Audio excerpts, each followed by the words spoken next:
எங்க நல்ல தகப்பனே, தொடர்ந்து பாதபீடத்தில் நடக்கிறோம். பரிசுத்த ஆவியானவர் ஆளுகை செய்யும். நீர் எங்கள் மத்தியிலே உறவாடும். உம்முடைய சத்தங்கள் கும்படி எங்களுடைய காதுகளை திறந்தருளுவீராக, எங்களுடைய கண்களை திறந்தருளுவீராக, எங்களுடைய சரீரத்தை பக்குவப்படுத்துவீராக. ஆமென். ஆவி ஆத்துமா சரீரத்தின் மேல கத்தரை சிவாடுங்க. இயேசுவின் நல்ல நாமத்தில் ஜெபிக்கிறோம். ஜெபங்களும் நல்ல பிதாவே. அவன் நம்முடைய ஆண்டவர் நமத்தில் உலாவிக் கொண்டிருக்கிறார். அவருடைய வார்த்தை சொல்லுகிறது, எங்கே என் நாமத்தினாலே 2-3 பேர் கூடியிருக்கிறீர்களோ அங்கே மத்தியில் நான் என்ன செய்கிறேன்? வாசமாயிருக்கிறேன். ஒருவேளை நம்முடைய மாம்ச பிரகாரமான கண்களினாலே அவரை காண முடியாமல் இருக்கலாம், ஆனால் அவரை நாம் அனுபவிக்க முடியும். காற்றை நாம் பார்க்கல, ஆனால் இந்த மின்விசிறி ஆமென் சுற்றி கொண்டிருக்கிற போது காற்றை நாம் உணர்ந்து கொண்டிருக்கிறோம். மின்சாரத்தை நாம் பார்க்கல, ஆனால் அதன் லைட்டாய் பிரகாசிக்கிற போது நாம் பார்க்கிறோம். இந்த சப்தமாய் அது வெளிப்படுகிற போது உணர்கிறோம். அதை போல நம்முடைய சர்வ வல்லமையுள்ள ஆண்டவர் நம்மத்தில உலாவிக் கொண்டிருக்கிறதை நம்முடைய சரீரங்களிலே, நம்முடைய ஆவியிலே, ஆத்மாவிலே உணரத்தக்கதாக ஆண்டவர் நம்மத்தில வெளிப்பட்டிருக்கிறார். ஹல்லேலூயா. இந்த ராத்திரி வேளையிலும் ஆண்டவர் செய்ய நினைத்த காரியத்தை யாராலும் தடுக்க முடியாது. அவர் செய்ய நினைத்தது தடைப்படுவது இல்லை. வாஞ்சையோடு இயக்கத்தோடு தேவ சமூகத்தில் வந்திருக்கிற அத்தனை தேவ பிள்ளைகளையும் அவை வாழ்த்துகிறேன். நம்முடைய சபையினுடைய தலைமை போதகர் என்னை அழைத்து இந்த கூட்டத்தில் தேவ வார்த்தை அறிவிக்கும்படியாய் அழைத்த அந்த அழைப்புக்கு நன்றி செலுத்துகிறேன். அவன் கனமான தேவ ஊழியருக்கு வாழ்த்துக்களை தெரியப்படுத்துகிறேன். மேடையில் அமர்ந்திருக்கிற கர்த்தருடைய ஊழியர்கள், பாடல் ஆராதனை நடத்தின அருமையான கர்த்தருடைய ஊழியக்காரங்க, தேசத்தின் பல பகுதிகளிலும் இந்த சத்தத்தை கேட்டுக்கொண்டிருக்கிற எல்லா தேவ பிள்ளைகளுக்கும் சீக்கிரம் வருகிற ஆண்டவராக இருக்கிற இயேசுவின் நாமத்தில் வாழ்த்துக்கள். அல்லேலூயா. இந்த ராத்திரி வேளை ஒரு மகிமையான ராத்திரி வேளை. தேவ பிரசன்னத்தை நாம் அனுபவித்துக் கொண்டிருக்கிறோம். ஆமென். ஆராதனை வேளையிலும் அந்த பிரசன்னத்தை எத்தனை பேர் உணர்ந்தீங்களோ எனக்கு தெரியாது, ஆனால் கர்த்தர் இங்கே உலாவிக் கொண்டிருக்கிறார். ஆமென். அவருடைய சத்தம் வல்லமையுடையது. அவருடைய சத்தம் வெறுமையாய் வருவது இல்லை. அவர் தம் அனுப்பின வசனத்தை வாய்க்கும்படியாக செய்வார். அவன் யோவான் சுவிசேஷத்தின் புத்தகம் 9ஆம் அதிகாரம் 4வது வசனம். அப்போஸ்தலனாகிய யோவான் எழுதின சுவிசேஷம் 9ஆம் அதிகாரம் 4வது வசனம். பகற்காலம் இறக்கும் மட்டும் நான் என்னை அனுப்பினவருடைய கிரியைகளை செய்ய வேண்டும். ஒருவரும் கிரியை செய்யக்கூடாத ராக்காலம் வருகிறது. ஆமென். 2 காலங்களை குறித்து ஆண்டவர் சொல்லுகிறார். ஒன்று பகற்காலம், இனி ஒன்று ராக்காலம். பகற்காலத்தினுடைய அனுபவத்தையும் ஆண்டவர் சொல்லுகிறார், ராக்காலத்தினுடைய தன்மையும் ஆண்டவர் வெளிப்படுத்துகிறார். பகற்காலம் என்று சொன்னால் இயேசு கிரியை செய்து கொண்டிருக்கிற பகற்காலம். ஆனால் ராக்காலத்தை குறித்து இயேசு சொல்லுகிறார், ஒருவரும் கிரியை செய்யக்கூடாத ஒரு கொடிய ராக்காலம் வருகிறது. கோர வியாதியினுடைய அடிமைத்தனத்துக்குள்ளே போகிற போது அது ஒரு ராக்காலத்துக்குள்ளே போகிறார்கள். சில குடும்பங்கள் மதுபானத்திலே கட்டப்படுகிற போது கீழ்ப்படியாத பிள்ளைகள், மதுபானத்திலே பாதிக்கப்பட்டிருக்கிற பெற்றோர், ஆமென், வேலை இல்லாதவர்கள், ஏதோ ஒரு நிலைமையிலே பாதிக்கப்பட்டு பிசாசினால் அடிமைப்படுத்தப்பட்டிருக்கிற போது ராக்காலத்துக்குள்ளே அவர்கள் கடந்து போகிறார்கள். ஆண்டவர் இயேசு சொன்னார், பகற்காலம் இருக்க மட்டும் நான் என்னை அனுப்பினவருடைய கிரியைகளை செய்ய வேண்டும். ஹல்லேலூயா. கத்தரை மையப்படுத்துறதுக்கெல்லாம் காசு கொடுக்க வேண்டிய அவசியம் இல்லை. இலவசமாக கத்தரை துதிக்கணும். இலவசமாய் ஜீவ சுவாசத்தை கத்தர் தந்திருக்கிறார். இலவசமாய் ஹல்லேலூயா நம்மை ஆண்டவர் போற்றி பாதுகாத்து கொண்டிருக்கிறார். ஆண்டவருக்கு பிச்சை போடுற மாதிரி அல்லேலூயா சோத்திரம் எல்லாம் சொல்லக்கூடாது. ஜீவன் உள்ளவர்கள் எல்லாம் கத்தரை துதிக்கணும். கத்தருடைய வார்த்தை நமக்கு நேராக வருகிற போது அல்லேலூயா. இது ஒரு பெந்தெகோஸ்தே ஆராதனை, பெந்தெகோஸ்தே கூட்டம். அல்லேலூயா. வேடிக்கை பார்க்கும்படி நம்ம வரல. தேவனுடைய வார்த்தையை கேட்கிற போது நமக்குள்ள ஜீவன் இருக்கும் என்று சொன்னால் துதி ஸ்தோத்திரங்கள் நமக்குள்ள இருந்து கொண்டே இருக்கும். அல்லேலூயா. பிரசங்கினுடைய புத்தகம் 3ஆம் அதிகாரத்தை நாம் வாசித்தால் அவன் சாலமோன் ஞானி சொல்லுகிறார், வானத்தின் கீழே பூமிக்கு மேலே அநேக காலங்களை குறித்து எல்லாவற்றுக்கும் ஒரு காலம் உண்டாம். ஆமென். பிரசங்கின் புத்தகம் 3ஆம் அதிகாரம் 1வது வசனம் முதல், ஒவ்வொன்றிற்கும் ஒவ்வொரு காலம் இருக்கிறது. வானத்தின் கீழ் இருக்கிற ஒவ்வொரு காரியத்திற்கும் ஒவ்வொரு சமயம் உண்டு. பிறக்க ஒரு காலம் உண்டு. கவனிங்கள், பிறப்பதற்கு ஒரு காலம் இருக்கிறதாம். இறக்க ஒரு காலம். அவன் அப்படி என்றால் இறக்கிறதற்கும் ஒரு காலம் உண்டு. அநேகருடைய வாழ்க்கையினுடைய நிலைமையை பார்த்தா அவன் பிறக்கிறதுக்கு மட்டும்தான் காலம் இருக்கு, சாகவே மாட்டோம் அப்படின்னு சொல்லி மனுஷன் அப்படியே மார்பு தட்டிட்டு நடக்கிறான். ஆமென். மைக்கேல் ஜாக்சனை குறித்து கேள்விப்பட்டிருப்பீங்க. அவன் உலகத்தை ஆட்டி படைத்த ஒரு பாடகர். அந்த மனுஷன் அவன் சாகவே கூடாது என்று நினைத்தான். ஆகவே அவனை சுற்றி 10-16 டாக்டர்கள் எப்பொழுதும் இருந்தார்கள். அவன் சாப்பிடக்கூடிய பொருள் எல்லாம் அவங்க பரிசோதனை பண்ணி தான் கொடுப்பார்கள். அவனுக்கு பணத்துக்கு குறைவில்லை, அவனுக்கு பெயருக்கு குறைவில்லை, அவனுக்கு பின்னால ஃபேன்ஸுக்கு குறைவில்லை. அப்படி உலகத்தை ஆட்டி படைத்ததான ஒரு மனுஷன். ஆனால் தன்னுடைய வாலிப வயதிலே அவன் இறந்து போனான். வசனம் சொல்லுகிறது, பிறக்க ஒரு காலம் உண்டு, இறக்க ஒரு காலம் உண்டு. அலெக்சாண்டர் தி கிரேட் உலகத்தை 33 ஆண்டுக்குள்ளாக ஆட்டி படைத்து முழு உலகத்தையும் தன்னுடைய கைக்கீழாய் கொண்டு வந்தவன். அந்த அலெக்சாண்டர் வீதமாய் சொன்னான் சமுத்திரத்தை பார்த்து, இதுவும் கரையாக இருந்திருந்தால் நான் இதையும் பிடித்துக் கொள்ளுவேன் என்று சொல்லி. ஆனால் 33வது வயதிலே அவன் வைரஸ் காய்ச்சலினால் பிடிக்கப்பட்டு அவன் சாகிற போது அவனை காப்பாற்ற வைத்தியர்களால் முடியவில்லை. 3 காரியத்தை தன்னோடு கூட இருந்தவர்களை பார்த்து சொன்னான். ஒன்று, என்னுடைய சபப்பெட்டியில 2 துவாரம் உண்டாக்கி என்னுடைய 2 கைகளையும் வெளியே போடணும். என்னை ஆமென் அந்த அடக்கத்துக்காய் கொண்டு போகிற போது வைத்தியர்கள் என்னை சுமந்து கொண்டு போகணும். அப்படி போகிற வழியிலே ஆமென் நீங்கள் விலையேற பெற்ற என்னுடைய நாணய துட்டுகளை எல்லாம் எரிந்து கொண்டு வரணும். கேட்கிற ஜனங்களுக்கு 3 காரியத்தை நீங்கள் சொல்லணும். அலெக்சாண்டர் தி கிரேட் சக்கரவர்த்தி வெறுங்கையாய் பிறந்தான், வெறுங்கையாய் இந்த உலகத்தை விட்டு போகிறான். 2, ஆமென் அலெக்சாண்டர் தி கிரேட்டுக்கு அநேக ஆமென் விஞ்ஞான தொழில்நுட்பங்களுடைய வைத்தியர்கள் இருந்தார்கள். அந்த வைத்தியர்களால் என்னை காப்பாற்ற முடியவில்லை என்பதை உலகம் அறிந்து கொள்ள வேண்டும். 3, நான் பணத்தை சம்பாதித்தேன், தேசங்களை எல்லாம் சுதந்திரித்தேன். நான் சம்பாதித்த பணத்தால், நான் சம்பாதித்த பொக்கிஷங்களினால எனக்கு எந்த பிரயோஜனமும் இல்லை. என் உயிரை காப்பாற்றிக் கொள்ள அதால முடியவில்லை. மனுஷனே, தேவ பிள்ளையே, இந்த சத்தத்தை கேட்கிற எல்லாரோடு சொல்லுகிற, பிறப்பதற்கு ஒரு காலம் உண்டு என்று சொன்னால் இறப்பதற்கு ஒரு காலம் உண்டு. உன்னுடைய மரணத்தை தடுத்து நிறுத்தக்கூடிய வல்லமை ஆமென் மல்டி ஸ்பெஷாலிட்டி ஹாஸ்பிட்டலுக்கு இல்லை. மரணத்தை தடுத்து நிறுத்தக்கூடிய வல்லமை ஆமென் மருத்துவத்துக்கு இல்லை. மரணத்தை தடுத்து நிறுத்தக்கூடிய வல்லமை அதிகாரங்களுக்கு இல்லை, ராஜாக்களுக்கு இல்லை. மரண நதி நம்முடைய பக்கத்தில் வரும்போது இல்லை, நாளைக்கு வருகிறேன் என்று சொல்ல முடியாது. ஆமென். ஒரு மனுஷனை மரண தூதன் வந்து சந்தித்தாலாம். சந்தித்து அவனை பார்த்து சொன்னாலாம், என் கையில் ஒரு லிஸ்ட் இருக்கிறது, அந்த லிஸ்டின் படி நான் ஆட்களை கூப்பிடுகிறேன், உன்னுடைய பெயர் முதல்ல இருக்கிறது. ஆமென். அப்பொழுது அந்த மனுஷன் சொன்னானா, கடைசி ஆசையாக உண்டு. என்னன்னு கேட்டோன்னு, அந்த லிஸ்ட்டை மட்டும் என் கையில் தாங்கன்னு. அவன் அந்த லிஸ்ட்டை அந்த மரண தூதனுடைய கையில் கொடுத்தானா. பார்த்தான், அவனுடைய பெயர் முதல்ல இருந்தது. அதை வெட்டிட்டு அவன் கடைசியை பேராக எழுதி கொண்டான். அவன் தூங்கி எழும்பின போது மரண தூதன் அவனை பார்த்து சொன்னானா, ஆரம்பிக்கலாமா? ஆரம்பிக்கலாம். இப்பொழுது என் லிஸ்ட்ல கடைசியிலிருந்து ஆரம்பிக்கும்படியாய் எனக்கு உத்தரவு கொடுக்கப்பட்டிருக்கிறது அப்படின்னு சொன்னானா. அல்லேலூயா. மரணத்துக்கு யாரும் என்ன செய்ய முடியாது, தப்பித்து கொள்ள முடியாது. மரணத்துக்கு யாரும் நாளைக்கு இந்த அவகாசம் சொல்ல முடியாது. இன்றைக்கு கன்வென்ஷனுக்கு வராதவங்க ஒருவேளை சொல்லலாம், நாளைக்கு நான் வந்துடலன்னு. நாளைக்கு வராதவங்க ஒருவேளை சொல்லலாம், அடுத்த வருஷம் கன்வென்ஷன் இருந்தால் நான் அதுக்கு வரலாம் என்று. ஆனால் என்னை கேட்கிற தேவனுடைய பிள்ளை, இது ஒரு தீர்க்க தரிசனமான செய்தி. நாளைக்கு நாம் இருப்போமா? நாளைக்கு இப்படி ஒரு கூட்டம் நடக்குமா? அடுத்த வருஷம் அடுத்த கூட்டத்தில் வந்து பங்கெடுப்போமா என்பது நமக்கு தெரியாது. பகற்காலம் இருக்க மட்டும் நான் என்னை அனுப்பினருடைய கிரியை செய்ய வேண்டும். எல்லாவற்றுக்கும் ஒரு காலம் உண்டு. பிறக்க ஒரு காலம் உண்டு, இறக்க ஒரு காலம் உண்டு. கட்ட ஒரு காலம் உண்டு, கட்டினதை இடிப்பதற்கு ஒரு காலம் உண்டு. நட ஒரு காலம் உண்டு, பிடுங்குவதற்கு ஒரு காலம் உண்டு. ஆமென். விதைப்புக்கு என்று ஒரு காலம் இருந்தால் அறுப்புக்கு என்று ஒரு காலத்தை கர்த்தர் வைத்திருக்கிறார்.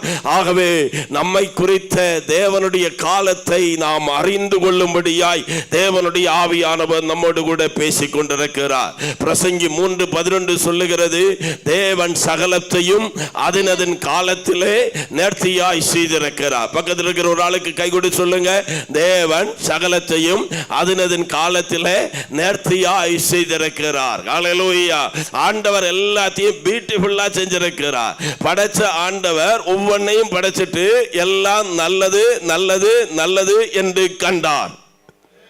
ஆமென். 2 பேர் தான் அல்லேலூயா சொல்லி இருக்கிறாங்க, பாக்கி உள்ளவங்க நாளைக்கு சொல்லுவாங்க. ஆமென், ஹல்லேலூயா. படைத்த ஆண்டவர் படைத்த எல்லாத்தையும் பார்த்துட்டு என்ன சொன்னாரு? நல்லது நல்லது நல்லது என்று சொல்லி கடைசியில் ஒன்று மட்டும் நல்லதல்ல என்றார், மனுஷன் தனிமையாக இருப்பது நல்லதல்ல என்றார். ஹல்லேலூயா. நல்லது என்ற கண்ட ஆண்டவர் ஆமென் ஒன்ன பொல்லாததா பார்த்தாரு. கடைசியில தாம் மனுஷனை பூமியிலே உண்டாக்கினது தேவனுக்கு மன வேதனையாக மாறினது. ஓ, மனுஷனை பூமியில உண்டாக்கினதற்காக தேவன் மனசாபப்பட்டார். நல்லது என்று கண்ட ஆண்டவர் வானத்தை சிருஷ்டித்ததற்காய் மனசாபப்படல, பூமியை சிருஷ்டித்ததற்காய் மனசாபப்படல, சூரியனை சிருஷ்டித்ததற்காய் மனசாபப்படவில்லை, சந்திரனை படைத்ததற்காய் மனசாபப்படல, மரங்களை படைத்ததற்காய் மனசாபப்படவில்லை, மீன்களை படைத்ததற்காய் மனசாபப்படல, மிருகங்களை படைத்ததற்காய் கூட மனசாபப்படல. ஆனால் 6 அறிவுடைய மனுஷனை படைத்ததற்காக கர்த்தர் மனசாபப்பட்டார். அல்லேலூயா. ஏன் ஆண்டவர் மனசாபப்படணும்? ஏன் அவருடைய இருதயத்துக்கு வேதனை உண்டானது? அவன் மனுஷனை செம்மையானவனாய் கர்த்தர் படைத்தார். மனுஷனோ பல உபாயங்களை அவன் உருவாக்கி கொண்டான். ஹல்லேலூயா. முதல் கலகம் ஏதேன் தோட்டத்தில் உண்டானது. ஆதாம் ஏவாள் 2 பேரும் ஒன்னாயிருக்கும்படி படைத்தார். ஆனால் அவர்கள் தனிமையானார்கள். தனிமையான நேரத்தில் சத்துரு வந்தான், சர்ப்பம் வந்தது. எங்கே தனிமை உண்டோ அங்கே சர்ப்பம் வரும். பக்கத்தில் இருக்கிற ஒரு ஆளு கை கொண்டு சொல்லுங்க, எங்கே தனிமை உண்டோ அங்க என்ன வரும்? சர்ப்பம் வரும். ஹல்லேலூயா. சிலர் சபையோடு இணைய மாட்டாங்க, தனித்திருப்பார்கள், சர்ப்பம் வரும். சிலர் குடும்பம் இணைய மாட்டாங்க, கணவன் மனைவி பிரிந்திருப்பார்கள், அவர்களுக்குள்ளே சர்ப்பம் வரும். சிலர் வீட்டில் தங்க மாட்டான், வீட்டை விட்டு நாட்டில் சுற்றிட்டு இருப்பான், அவனுக்குள்ள பழைய பாம்பாகிய பிசாசானவன் வந்து விடுவான். தேவ ஜனமே, தனிமையாய் இருக்க கூடாது. நம்மை கர்த்தர் சிருஷ்டித்தது அவரோடு கூட ஐக்கியப்பட்டிருப்பதற்காக, அவரோடு கூட உறவாடுவதற்காக, அவரோடு கூட சேர்ந்து வாழ்வதற்காக. அல்லேலூயா. ஏதேன் தோட்டத்தை விட்டு ஆதாமும் ஏவாளும் வெளியேற்றப்பட்டார்கள். அவர்களுக்கு பிள்ளைகள் பிறந்தார்கள். ஆமென், அல்லேலூயா. தேவனை ஆராதிக்கிற, தேவனை சேவிக்கிற, தேவனால சிருஷ்டிக்கப்பட்ட ஒரு குடும்பத்தில் பிள்ளைகள் பிறந்தால் எவ்வளவு ஆசீர்வாதமா இருக்கணும். ஆமென். ஆதியாகமம் 1, 2, 3 அதிகாரத்தை வாசிங்கன்னா பலியை குறித்து ஆண்டவர் சொல்லிக் கொடுக்கல, ஆராதனை குறித்து ஆண்டவர் சொல்லிக் கொடுக்கல, காணிக்கை குறித்து ஆண்டவர் சொல்லிக் கொடுக்கல. ஆனால் காயினையும் ஆபேலையும் காணிக்கை கொடுப்பதற்கு யார் கற்றுக் கொடுத்தது? காயினும் ஆபேலும் ஆராதனை செய்ய வேண்டும் என்று சொல்லி யார் கற்றுக் கொடுத்தது? நீங்க தேடி பார்த்தால் அந்த ஆமென் முதல் குடும்பம் எங்கிருந்து கற்றுக்கொண்டிருப்பார்கள் என்று கேட்டால், ஆதாமும் ஏவாளும் தன்னுடைய பிள்ளைகளுக்கு பலியை குறித்து காணிக்கை குறித்து என்ன செய்திருப்பாங்க? சொல்லி கொடுத்திருப்பாங்க. அல்லேலூயா. பலிய காணிக்கைகளை சொல்லி கொடுத்தா முதல் குடும்பம் நல்லா செய்திருக்கணும். ஒரு ஆமென் சொல்லுங்க. ஆமென். பக்கத்தில் இருக்கிற ஆளை பார்த்து முகத்தை பார்த்து சொல்லுங்க, பிள்ளைகளுக்கு ஏதாவது சொல்லி கொடுத்தா நல்ல தெளிவா சொல்லுங்களேன். பிள்ளைகளுக்கு ஏதாவது சொல்லி கொடுத்தா நல்லதை சொல்லி கொடுக்கணும். ஆமென். சில பெற்றோர் பிள்ளைகளுடைய பிஞ்சு இதயத்துல அவன்கிட்ட பேசாத, அவன்கிட்ட சேராத அப்படின்னு சொல்ற நல்லதான். ஆனா பொய் சொல்லுவதற்கு கற்றுக் கொடுப்பது சில பெற்றோரா இருப்பாங்க. ஆமென். திருடுவதற்கு கற்றுக் கொடுப்பது சில பெற்றோரா இருப்பாங்க. சமீபத்தில் ஸ்கூல் திறந்தது, கேரளாவில் நடந்த சம்பவம். ஸ்கூல்ல பிள்ளைகள் எல்லாம் வந்தபோது ஒரு பையனுடைய முடி சரியில்லை, ஸ்டைல் சரியில்லை, ஸ்கூல்ல ஏற்றல, அவனை அனுமதிக்கவில்லை. ஆசிரியர் பழிய வைக்க வச்சுட்டாரு. ஆமென். பத்திரிகைக்காரர்கள்லாம் போய் பயங்கரமா அதை போட்டோ எடுத்து மனுஷ உரிமை மீறல் ஆமென் கமிஷனுக்கு கேஸ் கொடுத்துட்டாங்க. ஹியூமன் ரைட்ஸ் ஆர்கனைசேஷனுக்கு என்னது வெளியே நிறுத்திட்டாங்கன்னு சொல்லி என்ன சொல்லணும் பெற்றோர்கள்?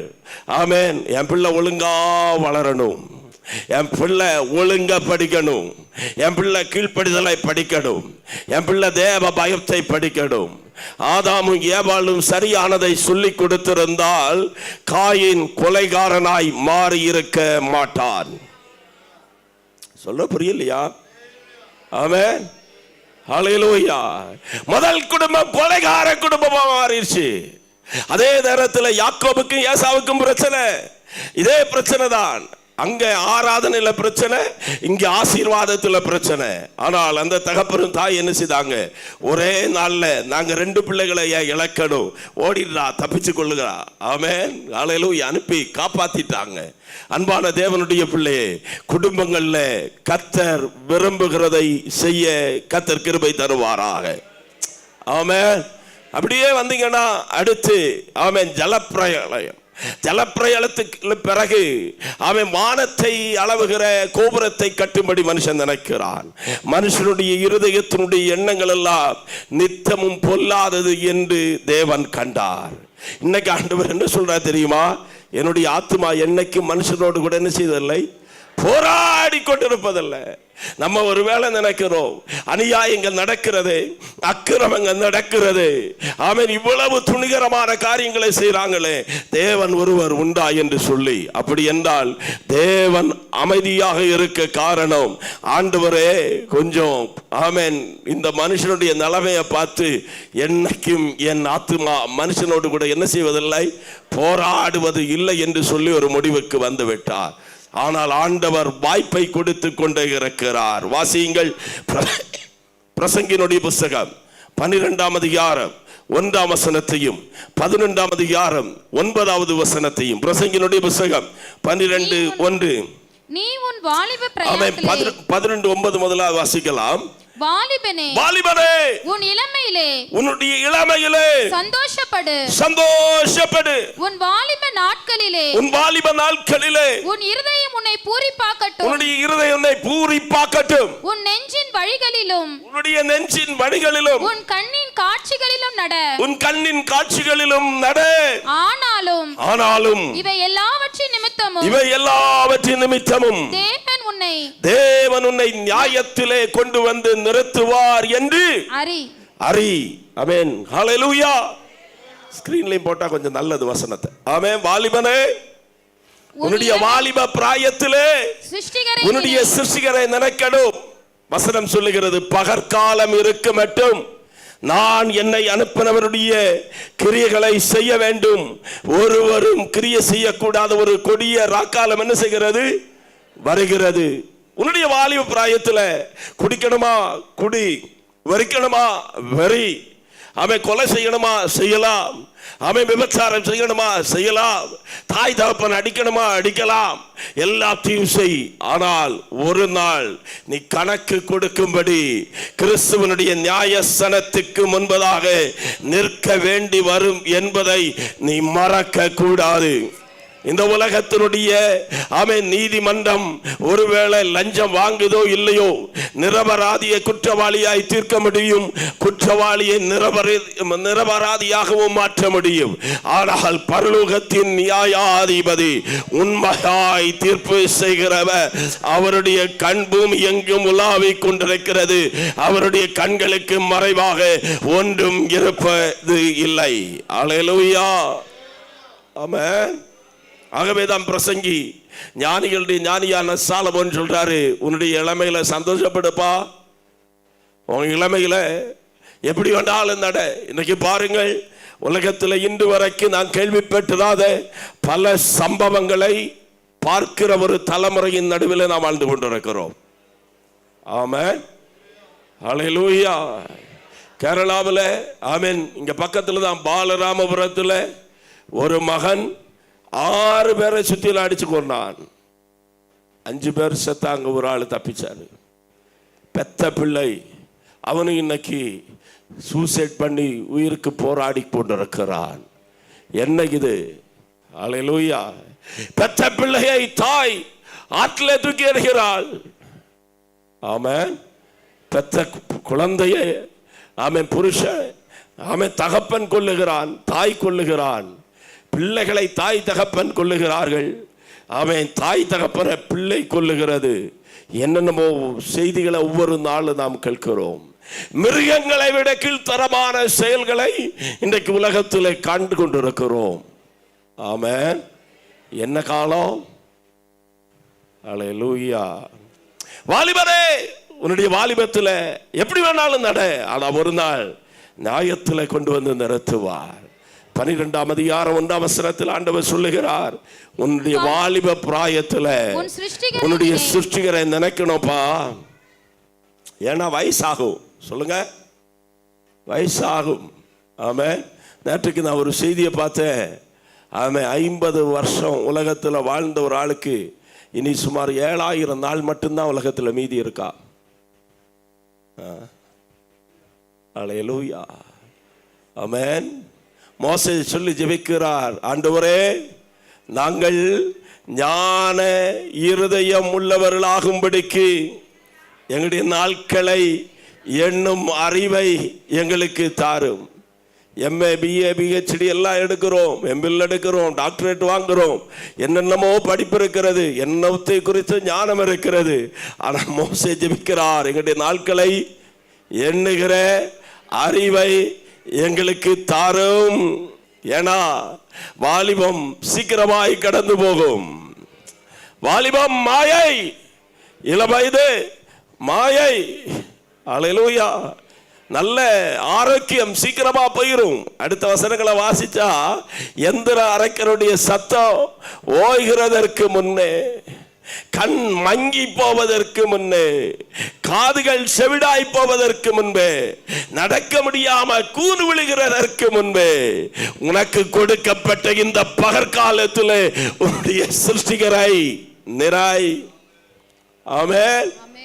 எந்திர சத்தம் தாழ்ந்ததினால் தெருவாசலில் கதவுகள் அடைபட்டு குருவியின் சத்தத்துக்கும் எழுதற்க வேண்டியதாகி கீதவாத்திய கன்னிகள் எல்லாம் அடங்கி போகாததற்கு முன்னும் மேட்டுக்காக அச்சம் உண்டாகி வழியிலே பயம் தோன்றி வாதுமை மரம் பூ பூத்து வெட்டுக்கிளியும் பாரமாகி பசி தீவனமும் அற்று போகாததற்கு முன்னும் மனுஷன் தன் நித்திய வீட்டுக்கு போகிறதினாலே, மனுஷன் தன்னுடைய நித்திய வீட்டுக்கு செத்து போகிறதுனாலே துக்கம் கொண்டாடுகிறவர்கள் வீதியிலே திரியாததற்கு முன்னும் உன்னுடைய வாலிப பிராயத்திலே உன்னுடைய சிசிகரை. அல்லேலூயா. ஆமென். சிலருக்கு காலம் கடந்த பிறகு ஆசை வரும், ஊழியம் செய்யணும் அப்படின்னு. வயசு எத்தனை? 80 வயசு. யாராவது தூக்கிட்டு வந்தாதான் சர்ச்சுக்கு வர முடியும். அந்த வயசுல இப்போ ஆத்ம பாரம் வரும். ஆமென். கையில பணம் இருந்த நேரம் தசபாகம் கொடுக்கணுங்கிற எண்ணம் வராது, காணிக்கை கொடுக்கணும்னு எண்ணம் வராது. ஆனா இப்போ ஒண்ணு இல்லை, வேலை இல்லை, பென்ஷன் இல்லை, வருமானம் இல்லை. ஆனா மனசுல பயங்கரமான ஆசை, சாகருக்கு முன்னால் ஒரு சபையாகிலும் கட்டிட்டு என்ன செய்யணும். ஹல்லேலூயா. ஆமென். வசதி வாய்ப்பு இருந்த போது ஒரு மிஷனரியை தாக்குறதுக்கு மனசு வரல. எல்லா வாசலும் அடைக்கப்பட்ட போது, ஆமென், எல்லாத்தையும் பிள்ளை கையில கொடுத்து பிள்ளை அடிச்சு வெளியிறக்கி விட்ட பிறகு இப்போ ஒரு ஆசை வருது. ஆமென். இந்த பாவி பயலுக்கு கொடுத்ததுக்கு பதிலா ஒரு மிஷனரியாவது சப்போர்ட் பண்ணியிருந்தா பரலோகத்திலேயாவது இடம் கிடைச்சிருக்குமே. உங்களை குறிச்சு பேசல, வெளியே கேட்டுட்டு உங்களை குறிச்சா இருக்கும். ஆமென். நீங்க எல்லாம் ரொம்ப நல்ல ஆட்கள். கரங்களை உயர்த்தி ஒரு ஆமே சொல்லுங்களேன். ஆமென். இவ்வளவு மோசமா அல்லேலூயா சொல்றீங்களே. இடையிலையும் வேகாத கொஞ்சம் பயிர் இருக்கு போல இருக்கு. அல்லேலூயா. அந்த பயிருடைய பெயர் என்னன்னு உங்களுக்கு தெரியும். அல்லேலூயா. நல்ல விசுவாசியா இருக்கணும், ஒரிஜினல் விசுவாசியா இருக்கணும், டூப்ளிகேட்டா இருக்க கூடாது. கர்த்தர் நம்மோடு கூட பேசுகிறார் அந்த ராத்திரி வேளையில. காதுள்ளவர்கள் கர்த்தருடைய சத்தத்தை கேட்க கடவார்கள். ஆமென். இயேசு சொன்னார், பகற்காலம் இருக்க மட்டும் நான் என்னை அனுப்பினவருடைய கிரியை செய்ய வேண்டும். ஒரு மனுஷனுடைய வயசை 7 விதத்தில் பிரிக்கலாம். 1 முதல் 12 வரைக்கும் உள்ள வயசு என்னது? குழந்தை பருவம். அவன் 13 19 வரைக்கும் உள்ள வயசு இளம் வாலிபம், டீனேஜ். ஆமென். 19 20 ஒரு ஆமென் ஹல்லேலூயா 30 40 வயசு வரைக்கும் அது வாலிபம். 20 40 வயசு வரைக்கும் தான் வாலிப வயசு. அதுக்கடுத்து 40லிருந்து ஒரு 60 வரைக்கும் நடுத்தர வயசு. பிறகு 60லிருந்து மேலட்டு போறதெல்லாம் ஆமென் சீனியர் சிட்டிசன். ஹல்லேலூயா, ஆமென். சீனியர் சிட்டிசன் எல்லாம் கையை வைத்து ஒரு ஆமென் சொல்லுங்களேன். பரவாயில்லையே, என்ன சத்தம். நடுத்தர வயதெல்லாம் கையை வைத்து ஒரு அல்லேலூயா சொல்லுவோமே. வாலிபர்கள் எல்லாம் சத்தமா ஒரு அல்லேலூயா சொல்லுவோமே. பாத்தீங்களா, இப்பமே நமக்கு தெரியும் யார் உற்சாகமா இருக்கிறாங்கன்னு. ஹல்லேலூயா. ஒரு ஆள் சொன்னார் 10 வயசுல ஓட்டமா குரங்கு புத்தி. ஆமென். 20 வயசுல பிறகு அது சாட்டம், 30 வயசுல அகங்காரம், 40 வயசுல நியாயம் பேசுகிற அனுபவம். ஆமென். 50 வயசுனா பிறகு எல்லாருக்கும் ஆலோசனை கொடுக்கிற வயசு. 60 ஆச்சுன்னா ஒண்ணுலையும் திருப்தி இல்லை, முறுமுறுப்பு.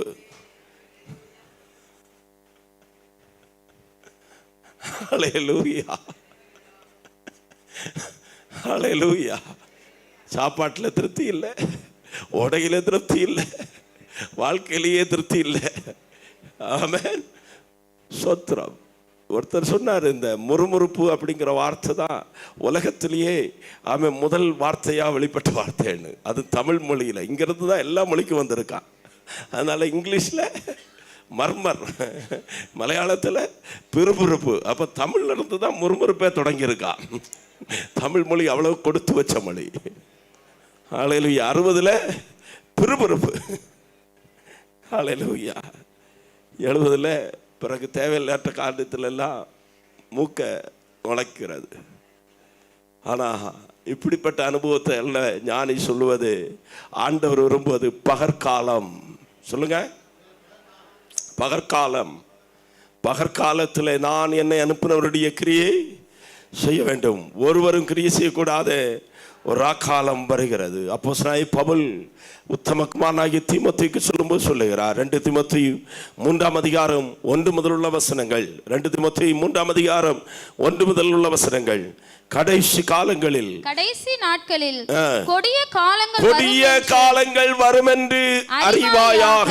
இன்னைக்கு 2000 வருஷங்களுக்கு முன்பதாய் எழுதப்பட்டுதான் இந்த தீர்க்க தரிசன வசனம் எவ்வளவு உண்மையானது என்பதை ஜனம் அறிந்து கொள்ளணும், தேசம் அறிந்து கொள்ளணும். தீர்க்க தரிசனமாய் அப்போஸ்தலனாகிய பவுல் மூலமாய் சபைக்கு, இளம் வாலிபர்களுக்கு, அடுத்த தலைமுறைகளுக்கு சொல்லப்படுகிற கர்த்தருடைய வசனம், கடைசி நாட்களிலே கொடிய காலங்கள் வரும் என்று அறிவாயாக. அந்த கொடிய காலம் எப்படிப்பட்டதா? எப்படி எனில் மனுஷர் தற்பிரியராய், மனுஷர் மிருகம் இல்ல, என்னது எல்லாரும் சொல்லுங்க, மனுஷர். ஹல்லேலூயா, ஹல்லேலூயா. ஆண்டவர் மரத்துக்கு கொடுக்காத விசேஷ கிருபையா மனுஷனுக்கு கொடுத்திருக்கிறார். ஆமென். மரம் 1000 வருஷம் கூட உயிரோடு கூட இருக்கலாம், வாழலாம்.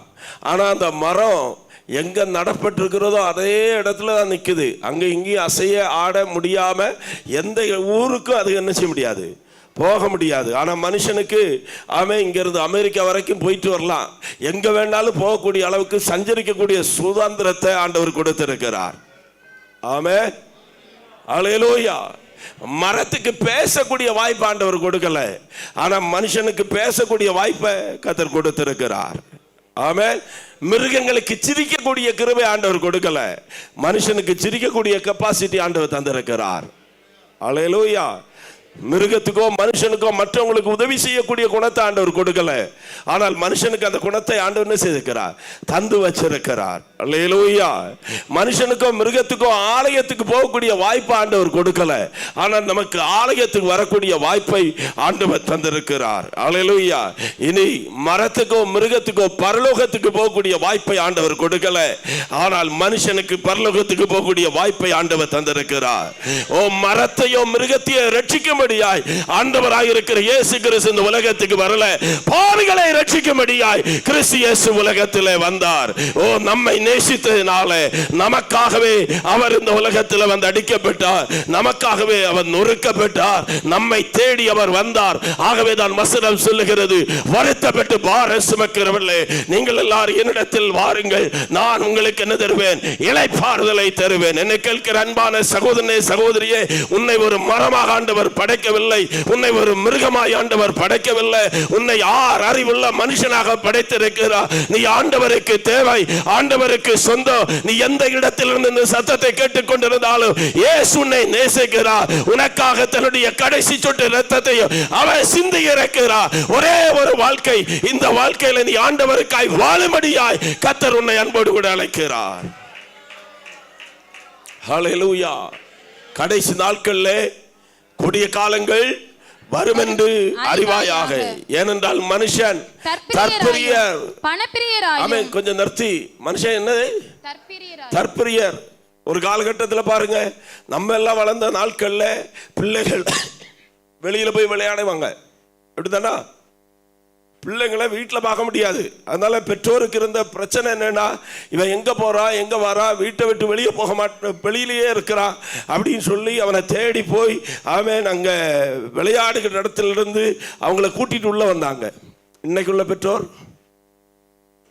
பிள்ளை உள்ளே அடைஞ்சு கிடக்குது, பிள்ளைக்கு உலகம் தெரியாது, பிள்ளைக்கு நண்பர்கள் கிடையாது, பிள்ளைக்கு சிநேகிதர் கிடையாது, அது தன்னையே நேசித்துக் கொண்டிருக்கிறது.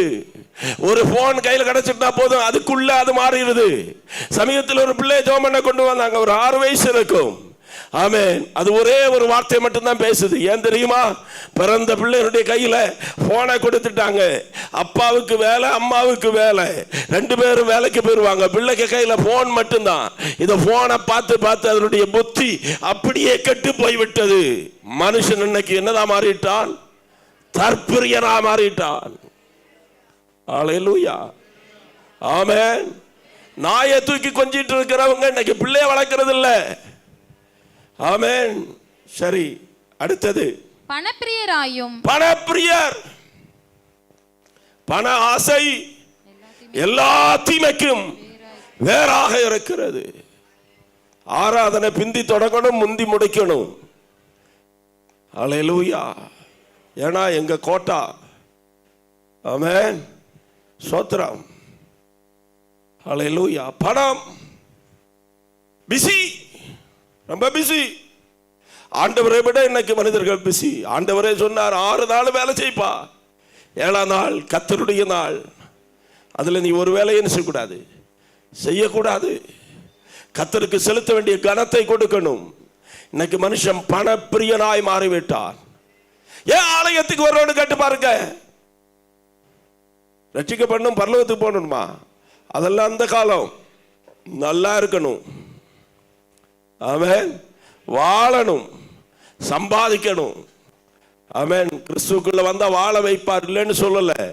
ஆனால் வாழுவதற்காய் மட்டும் வந்தால், ஆமென், அனித்தியமான உலக பொருளுக்காக மட்டும், ஆமென், இந்த உலகத்துக்காக மட்டும், இப்பிரபஞ்சத்துக்காக மட்டும் ஆண்டவர் மேல நம்பிக்கை வைத்தால் எல்லா மனுஷரை காட்டிலும் பரிதபிக்கப்பட்டவர்களாக இருப்போம். ஹல்லேலூயா. தலைவேலி போகணும், கேன்சர் சுகமாகணும், நல்லதுதான். குடும்ப வாழ்க்கை நல்லா இருக்கணும், நல்லதா. பிள்ளைகளுக்கு நல்ல படிப்புண்டாகணும், நல்லதா. பிள்ளைகள் வெளிநாட்டுக்கு போய் வேலை செய்யணும், நல்லதா. ஆனால் இதுவல்ல நம்மை குறித்த தேவனுடைய திட்டம், இதுவல்ல தேவனுக்கு நம்மை குறித்த நோக்கம். அவன் நம்ம பணக்காரனா மாறணும் என்கிறதுக்காக நம்ம இந்த உலகத்தில் ஆண்டவர் சிருஷ்டிக்கவில்லை. பணம் தேவைதான், பணத்தை கத்த தருவார். அவன் நிம்மதியாய் வாழ்வதற்கு எல்லாவற்றையும் தருவார். நம்மை குறித்த நோக்கம் அதுவல்ல. ஆண்டவருடைய ராஜ்யம் கட்டப்படுவதற்காய், ஆண்டவருடைய நாமத்துக்காக நாம எழும்பணும். அதற்காக தங்கத்தை நம்மை படைத்து வைத்திருக்கிறார். மனுஷன் பணப்பிரியராயும், வீம்புக்காரராயும், அகந்தை உள்ளவர்களாயும், தூஷிக்கிறவர்களாயும், தாய் தகப்பன்மாருக்கு கீழ்ப்படியாதவர்களாயும், நன்றி அறியாதவர்களாயும். திருவள்ளுவர் அன்னைக்கு எழுதினார், எந்நன்றி கொண்டார்க்கும் ஓய்வுண்டாம், ஓய்வில்லை செய் நன்றி கொண்ட மகற்கு. இன்னைக்கு மனுஷனுக்கு என்ன இல்லை? நன்றி என்பது இல்லை. அல்லேலூயா. எந்த ஏணிப்படியில ஏறி மேல வந்தோமோ, மேல ஏறி வந்துட்டா ஏணிப்படியை மிதிச்சு தள்ளிடுறது.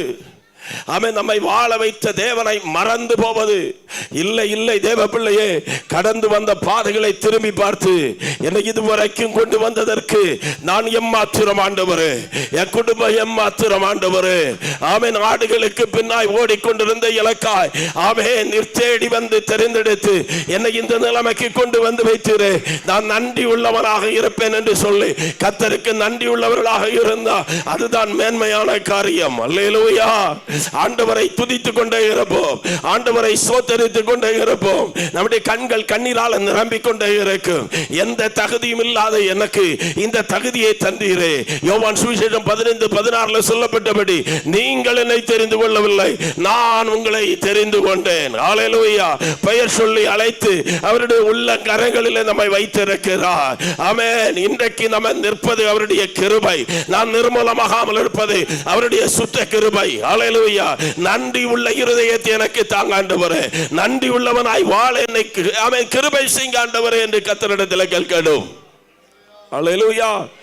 நன்றி அறியாதவர்களாயும் பரிசுத்தம் இல்லாதவர்களாயும் சுபாவ அன்பில்லாதவர்களாயும் இணங்காதவர்களாயும் அவதூறு செய்கிறவர்களாயும் இச்சை அடக்கம் இல்லாதவர்களாயும் கொடுமையுள்ளவர்களாயும் நல்லோரை பகைக்கிறவர்களாயும் இருக்கிறாங்க. போதும். பகற்காலம் இருக்கு மட்டும் என்னை அனுப்பினவருடைய கிரியைகளை செய்யணும். ஒருவரும் கிரியை செய்யக்கூடாத கொடிய ராக்காலம் வருகிறது. ஆமென். அவன் இந்த காலத்தில் வருகிறதுன்னு சொல்ல வாய்ப்பில்லை, வந்துட்டு அப்படிதான் சொல்லணும். அல்லேலூயா. அன்னைக்கு சொல்லப்பட்டதெல்லாம் இன்னைக்கு எப்படி இருக்கு, நிறைவேறிட்டு. ஆமென். ராக்காலத்தில் நம்ம இருக்கிறோம், கடைசி காலத்தில் நம்ம இருக்கிறோம், கடைசி மணி நேரத்தில் நம்ம இருக்கிறோம்.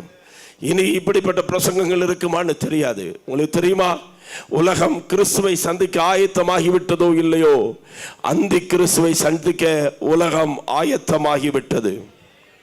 ஆமென். 666 என்னன்னு கேட்கிற ஒரு காலம் இருந்தது. ஆனா இன்னைக்கு அந்த சிப் உலகத்தில் வந்தாகிவிட்டது. ஆமென். ஹல்லேலூயா. அன்னைக்கு 2 இரத்த சாட்சிகள் பூமியில கிடந்தா உலகம் எல்லாம் எப்படி பார்க்கும்னு நம்ம நினைச்சோம். ஆனா இன்னைக்கு நாம் பிரசங்கம் பண்றதே உலகத்தில் இருக்கிற அத்தனை மூலையில் இருக்கிறவர்களும் பார்க்கக்கூடிய அளவுக்கு யூடியூப்ல போயிட்டு இருக்குன்னா வேதம் பொய் அல்ல, வேதம் நிறைவேறி கொண்டிருக்கிறது. ஹல்லேலூயா. அந்தி கிறிஸ்துவினுடைய ஆட்சிக்காய் அரசாங்கங்கள் ஆயத்தமாகிவிட்டது, உலகம் ஆயத்தமாகிவிட்டது. அப்படி என்றால் கடைசி காலத்தில் நம்ம இருக்கிறோம். ஆமென். பகற்காலம் இருக்கு மட்டும் நான் என்னை அனுப்பினவருடைய கிரியைகளை செய்ய வேண்டும், ஒருவரும் கிரியை செய்யக்கூடாத ஒரு ராக்காலம். ஆமென். தீமோத்தேயுக்கு சொன்ன வார்த்தை அநேக காரியங்களை நம்ம வாசிச்சோம். நீ அடுத்ததாக ஒரு வசனத்தை வாசிக்கலாம். மத்தேயு சுவிசேஷம் 24ஆம் அதிகாரம் 39வது வசனம்.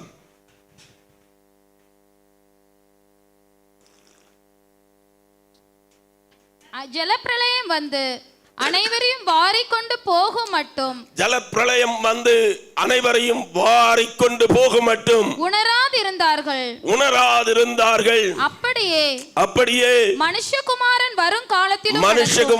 வருங்காலத்திலும் நடக்கும். கொஞ்சம் கவனிங்களே. இந்த காலத்துக்கு ஒரு பேர் சொன்னா உணர்வு இல்லாத காலம். சொல்லுங்க. பக்கத்தில் இருக்கிற ஆளை தொட்டு பாருங்க, உணர்வு இருக்கான்னு. ஆமே.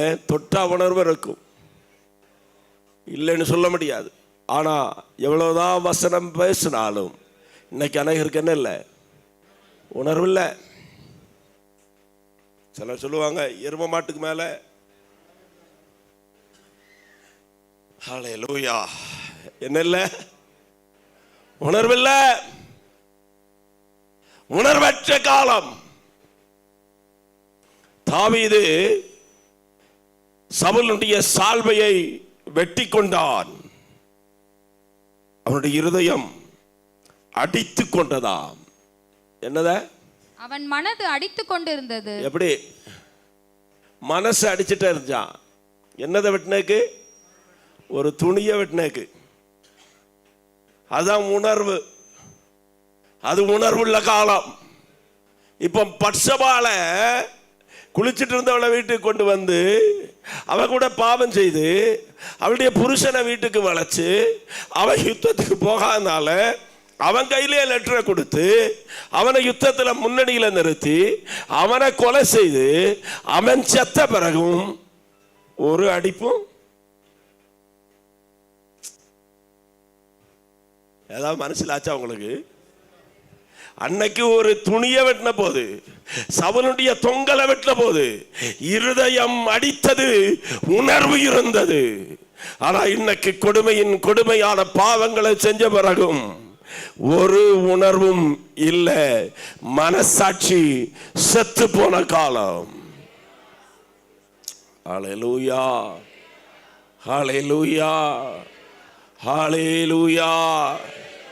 ஒரு சினிமா போஸ்டரை பார்த்தா யாரும் பார்த்துருவாங்களோ, ஐயோ நாம் பார்த்ததை பார்த்துட்டாங்களோ அப்படின்னு பயந்து போய் பஸ்ஸில் ஏறி வந்த காலம் இருந்துச்சு. இருந்தா இன்னைக்கு வீட்டுக்குள்ள இருந்து குடும்பமா சினிமா பார்த்துட்டு இருந்த பிறகும் என்ன இல்லை. ஹல்லேலூயா, ஆமென். பஸ்ஸில் போகும்போது சினிமா பாட்டு கேட்கும்போது அருவருப்பாய் தோற்றின ஒரு காலம் இருந்தது. இப்போ அவன் வீட்டில் உட்கார்ந்து போனக்கிண்டி ரீல்ஸில் வர்ற சினிமா பாட்டெல்லாம் ரசிக்கிற காலமா மாறிடுச்சு. என்ன இல்லை? ஹல்லேலூயா. பகற்காலம் இருக்கு மட்டும் நான் என்னை அனுப்பினுடைய கிரியைகளை செய்ய வேண்டும். ஒருவரும் கிரியை செய்யக்கூடாது. ஒரு காலம் வருகிறது. ஆண்டவர் பரலோகத்திலிருந்து உற்று பார்க்கிறார். சங்கீதங்களின் புத்தகம் 14ஆம் சங்கீதம் 2-3 வசனங்கள். 14ஆம் சங்கீதம் 2-3 வசனங்கள் வேகமா. என் இருதயத்திலே சஞ்சலத்தை, தேவனை தேடுகிற உணர்வுள்ளவன் உண்டோ என்று பார்க்க கர்த்தர் பரலோகத்திலிருந்து மனுபுத்திரரை கண்ணோக்கினார். இங்க நிறைய கேமரா இருக்கு. அந்த 1 2 3 4 5 கேமரா இருக்குன்னு எனக்கு. ஆனா இந்த கேமரா எல்லாம் வெளிப்பிரகாரமான காரியத்தை பார்த்து கொண்டிருக்கிற போது பரலோகத்திலிருந்து ஒரு பெரிய கேமரா கண் இந்த ஆலயத்துக்குள்ள பிரசங்கம் பண்ணுகிற என் மேல நம்ம மேல வைக்கப்பட்டிருக்கிறது. அந்த கண் எதை பார்க்கிறனா, தேவனை தேடுகிற, தேவ பயம் உள்ள, தேவனுக்கு நடுங்குகிற உணர்வுள்ள ஒருவன் உண்டோ என்று சொல்லி இந்த ராத்திரி வேளையில பார்த்து கொண்டிருக்கிறது. ஆண்டவரை பார்த்து இந்த ராத்திரி வேளையில எத்தனை பேருக்கு ஜெபிக்க முடியும்? ஒரு உணர்வுள்ள இருதயத்தை எனக்கு தாங்க ஆண்டவரே, உணர்வுள்ள சிந்தை எனக்கு தாங்க ஆண்டவரே. அந்த உணர்வுள்ள இருதயத்தை எனக்கு தந்தருளுவீராக. அந்த உணர்வுள்ள இருதயம் வந்த போதுதான் தாவீது சங்கீதம் 51 பாடினார். ஆமென், ஹல்லேலூயா. என் தாய் என்னை பாவத்திலே கற்பந்தரித்தார். ஆமென். அந்த உணர்வுள்ள இருதயம் வந்த போதுதான் ஏசாயா பாடினார், ஐயோ நான் அசுத்த உதடுகள் உள்ள மனுஷன், அசுத்த உதடுகள் உள்ள ஜனங்களின் மத்தியிலே நான் வாசமாக இருக்கிறேன். ஹல்லேலூயா. உணர்வுள்ள இருதயம் வந்தால் பாவத்தை விட்டு விலகி ஓடக்கூடிய ஒரு சிந்தையை கர்த்தர் நமக்கு தருவார். ஹல்லேலூயா, ஆமென், ஹல்லேலூயா, ஆமென், ஹல்லேலூயா. எபேசியர் நிருபம் 5ஆம் அதிகாரம் 14ஆம் வசனத்தில் ஆமென் அப்போஸ்தலனாகிய பவுல் விதமாய் சொல்லுகிறார், இந்த நாட்கள் பொல்லாதவைகள் ஆனபடியால் தூங்குகிற நீ காலத்தை பிரயோஜனப்படுத்திக் கொள்ளுங்கள். எல்லாம் சத்தமா சொல்லுங்க, காலத்தை பிரயோஜனப்படுத்திக் கொள்ளுங்கள். சகோதரனே, சகோதரியே, தாயே, தகப்பனே, நண்பரே, இந்த சத்தத்தை எங்க இருந்து கேட்டுக்கொண்டிருந்தாலும் உங்களுக்கு சொல்லுகிறதான மகிமையான வார்த்தை, காலத்தை பிரயோஜனப்படுத்திக் கொள்ளுங்கள். மறுபடியும் சொல்லுகிறேன், காலத்தை பிரயோஜனப்படுத்திக் கொள்ளுங்கள். ஆங்கிலத்தில் அழகாய் சொல்லப்பட்டிருக்கும், make useful of every opportunity. உனக்கு கொடுக்கப்படுகிற ஒவ்வொரு வாய்ப்புகளையும் பயன்படுத்தி கொள். ஹல்லேலூயா, ஆமென். நாளைக்கு இந்த நாள் கிடைக்குமா என்பது நமக்கு தெரியாது. நாளைக்கு தீர்மானம் பண்ண முடியுமா என்பது தெரியாது.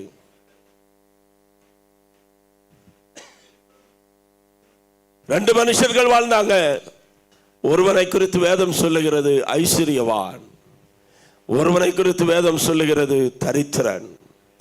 ஐஸ்வர்யவானுடைய பெயர் பைபிளில் எழுதப்படவில்லை. தரித்திரனுடைய பெயரை பரிசுத்த ஆவியானவர் வேத புத்தகத்தில் எழுதி வைக்கிறார். அவருடைய பெயர் லாசரு. ஆமென். ஐஸ்வர்யவான் மரித்தானாம், அடக்கம் பண்ணப்பட்டானாம். ஆனால் தரித்திரன் லாசரை குறித்து சொல்லப்படுகிறது, அவனுடைய சரீரமெல்லாம் பருக்கள். நாய்கள் வந்து அவனுடைய பருக்களை என்ன செய்கிறது? நக்கிச்சு. ஐஸ்வர்யவாண்டி வீட்டுடைய மேஜையிலிருந்து வரக்கூடிய ஒரு ஆகாரம் கூட அவனுக்கு கொடுக்கப்பட்டதா தெரியவில்லை. ஆனால் ஐஸ்வர்யவான் மரித்து அடக்கம் பண்ணப்பட்டான். லாசரு மடித்த போது தேவ தூதர்கள் வந்து அவனை ஆபிரகாமுடைய மடியிலே கொண்டு போனார்கள். அல்லேலூயா. மரணத்துக்கு பிறகு என்ன நடக்கும்? மரணத்துக்கு பிறகுள்ள வாழ்க்கையை குறித்து வேதம் தெளிவாய் சொல்லுகிறது. ஆமென். மரணத்துக்கு பிறகு நரகத்தில் கிடக்கிற ஐஸ்வர்யவான் ஜெபிக்கிறான், ஜெபிக்கிறான், ஜெபிக்கிறான், ஜெபிக்கிறான். ஜெபத்துக்கு பதில் கிடைத்தது, ஆனால் ஜெபத்தினால் மாற்றம் நடக்கவில்லை. நான் மறுபடியும் சொல்றேன், ஆபிரகாம் தகப்பனேன்னு கூப்பிட்டார், தகப்பன் பதில் கொடுத்தார். அந்த ஆபிரகாமை பார்த்து 2 ஜெபக்குறிப்புக்கு ஜெபம் பண்றாரு. 1வது ஜெபக்குறிப்பு, நான் இந்த தீயில ரொம்ப வேதனைப்படுகிறேன், லாசருவை இங்க அனுப்பணும், அனுப்பி அவனுடைய சுண்டு வரலால் தொட்டு ஒரு துள்ளி தண்ணி எனக்கு என்ன செய்யணும்? தரணும். ஜெபத்துக்கு பதில் இல்லை. ஜெபம் கேட்கப்பட்டது, பதில் இல்லை. 2வது ஜெபத்தை மாற்றி ஜெபம் பண்றாரு. எனக்கு 5 சகோதரர்கள் உண்டு, அவர்களும் நான் படுகிற இந்த வேதனை உள்ள இடத்துக்கு வராதபடிக்கு லாசருவை ஆமென் அங்க அனுப்பி, சாட்சியாய் அனுப்பி, லாசரு போய் ஆமென் மனம் திரும்புங்கள், பரலோக ராஜ்யம் சமீபமாக இருக்கிறது, ரட்சிக்கப்படுங்கன்னு பிரசங்கம் பண்ணி என் 5 சகோதரர்களுக்கு ஞானசாரம் கொடுத்து அவங்கள சபையில சேர்த்து அவங்கள பரலோகத்துக்கு எப்படியாவது கொண்டு போகணும். ஜெபம் கேட்கப்பட்டது, பதில் இல்லை. தகப்பன் ஆபிரகாம் சொன்னார், ஆமென் இங்கே இருந்து பாதாளத்துக்கு வரக்கூடாதபடிக்கு இங்கே அங்கேயும் பெரிய பிளவு இருக்கிறது. 2, தகப்பன் ஆபிரகாம் சொன்னார், பூமியிலே அவர்களுக்கு மோசையும் தீர்க்கதரிசிகளும் உண்டு, அவர்களுக்கு அவர்கள் செவி கொடுக்கட்டும். அவங்களுக்கு செவி கொடுக்காத ஒருவன், பரலோகத்திலிருந்து ஒருவன் இறங்கி போய் சொன்னாலும் அவன் செவி கொடுக்க போவது இல்லை. வானத்திலிருந்து இறங்கிறவரும் வானத்துக்கு ஏறினவருமாகிய இயேசு கிறிஸ்து இன்றைக்கு என்னையும் உங்களையும் தேசத்திலே சுவிசேஷம் அறிவிக்கும்படியாய் அவன் அதிகாரப்படுத்தி வைத்திருக்கிற போது இந்த சத்தத்தை கேட்கிறவர்கள் ரட்சிக்கப்படுவார்கள். ஹல்லேலூயா, ஹல்லேலூயா. மரணத்துக்கு பிறகு தீர்மானம் எடுக்க முடியாது. மரணத்துக்கு பிறகு ஞானசாரம் எடுக்க முடியாது. மரணத்துக்கு பிறகு பரிசுத்தமாய் வாழ முடியாது. மரணத்துக்கு பிறகு ஜெபம் பண்ண முடியாது. மரணத்துக்கு பிறகு காணிக்கை கொடுக்க முடியாது. மரணத்துக்கு பிறகு ஆத்தும ஆதாயம் செய்ய முடியாது. மரணத்துக்கு பிறகு சகோதர சகோதரிகளை ரட்சிப்புக்கு நேராய் நடத்த முடியாது. மரணத்துக்கு பிறகு ஒரு மிஷனரியாய் வாழ்க்கை வாழ முடியாது. மரணத்தோடு கூட வாழ்க்கை முடிவடைந்து போக போகிறது. ராக்காலம் வருகிறது தேவ பிள்ளையே. அந்த ராக்காலத்துக்கு முன்பதாக பகற்காலம் இருக்க மட்டும் நான் என்னை அனுப்புவருடைய கிரியைகளை செய்ய வேண்டும் என்று ஆண்டவர் இயேசு சொல்லுகிறார். இந்த பகற்காலத்திலே சுவிசேஷத்தை கேட்டு மனம் திரும்புகிறவர்கள் ரட்சிக்கப்படுவார்கள். பவுல் சொல்றாரு, நாட்கள் பொல்லாதவைகளானபடினாலே காலத்தை பிரயோஜனப்படுத்திக் கொள்ளுங்கள். காப்புக்காடு தேசமே, உனக்கு கொடுக்கப்பட்ட இந்த காலத்தை பிரயோஜனப்படுத்திக் கொள். பைபிள் பிலிவேஸ் அசெம்பிளியே, உனக்கு கொடுக்கப்பட்ட காலத்தை பிரயோஜனப்படுத்திக் கொள். தேவ மனுஷர்களே, உங்களுக்கு கொடுக்கப்பட்ட காலத்தை பிரயோஜனப்படுத்திக் கொள்ளுங்கள். வாலிபர்களே, வயோதிபர்களே, உங்களுக்கு கொடுக்கப்பட்ட காலத்தை பிரயோஜனப்படுத்திக் கொள்ளுங்கள். ஹல்லேலூயா. நாளை இரட்சிக்கப்படலாம் என்று யாராவது காலத்தை தள்ளி போடுவீங்கன்னா, ஹல்லேலூயா. ஒரு நாளுடைய விலையை ஒரு கூலிக்காரன் கேட்டா தெரியுமா? அந்த நாள் அவனுக்கு வேலை இல்லாம போகும்போது அந்த குடும்பம் பட்டினி ஆயிரும். ஹல்லேலூயா, ஆமென். ஒரு மணி நேரத்தினுடைய விலைய, ஆமென், ஹல்லேலூயா. ஒரு சாதாரண மனுஷத்தை கேட்டா தெரியாது. ஆமென். ஒரு வேலைக்கு இன்றைக்காக போறவன்ட்ட கேட்டா தெரியும். இன்றைக்கு 1 மணி நேரம் தப்பி போன நாளை இனி ஒருவன் வேலையில சேர்ந்து விட்டான். ஹல்லேலூயா, ஆமென், ஹல்லேலூயா. ஏர்போர்ட்ல பிந்தி போனோம்னா ஃப்ளைட்டு போயிடும். 1 மணி நேரம் தானே பிந்தினு போயிட்டோன்னா போயிடும், டிக்கெட்டு கிடைக்காது, காசு போயிடும். ஹல்லேலூயா. ஒரு நிமிடத்தினுடைய விலையை ஆமென் உயிருக்காய் போராடுகிற ஒரு மனுஷன்ட்ட கேட்டால் தெரியும். ஒரு மைக்ரோ செகண்டுடைய விலையை ஒரு ராக்கெட் ஏவி விடுகிற ஆமென் ஹல்லேலூயா ரிசர்ச் சென்டரில் போய் கேட்டால் தெரியும் அவனுக்கு. ஒரு மில்லி செகண்டுடைய விலை கூட ஒவ்வொரு செகண்டு விலையேறப்பெற்றது. நாட்கள் பொல்லாதவைகளானபடியால் காலத்தை பிரயோஜனப்படுத்திக் கொள்ளுங்கள்.